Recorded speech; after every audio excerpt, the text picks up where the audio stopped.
NTV time, जनता की बात जनता के साथ। प्रधानमंत्री ने वडोदरा में सरदार धाम 3 का उद्घाटन किया। सरदार साहब के सपनों को पूरा करने मेरे भाग्य में लिखा है।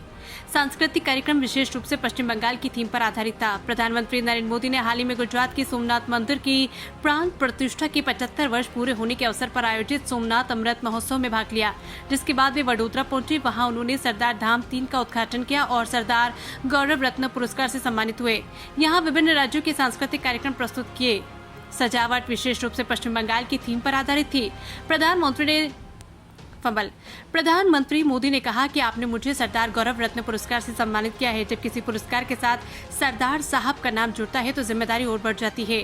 सरदार साहब के सपनों को पूरा करना मेरे भाग्य में लिखा है। इस पुरस्कार के मिलने से मैं आपको विश्वास दिलाता हूँ कि सरदार साहब के सपनों को पूरा करने में मैं कोई कसर नहीं छोड़ूंगा।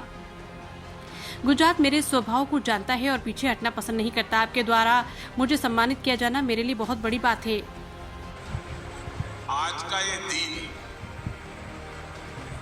किसी पुण्य पर्व से कम नहीं है।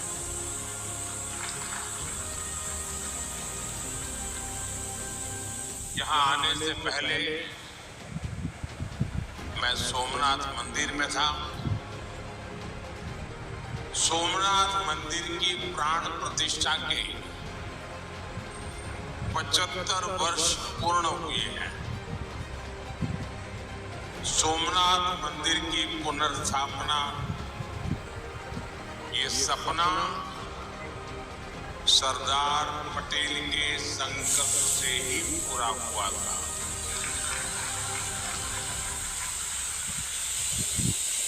इस अवसर पर प्रभास पाटन में सोमनाथ अमृत महोत्सव मनाया जा रहा है और उसी दिन यहाँ वडोदरा में सरदार धाम से जुड़े एक अत्यंत महत्वपूर्ण प्रोजेक्ट का लोकार्पण और शिलान्यास भी हो रहा है। डॉक्टर दुष्यंत और दक्षा पटेल कॉम्प्लेक्स का लोकार्पण, शिक्षण सहाय योजना का शुभारंभ, नई परियोजनाओं का भूमि पूजन, ये सभी कार्य भविष्य में राष्ट्र निर्माण के प्रभावी प्रकल्प साबित होंगे। एक तरह से ये संस्थान युवाओं के लिए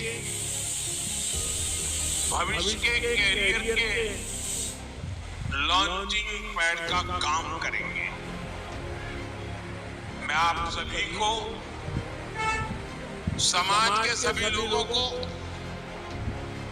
इस पुण्य कार्य के लिए बहुत बहुत बधाई देता हूं। साथियों, आज आपके बीच आया एक और बात की खुशी है। बंगाल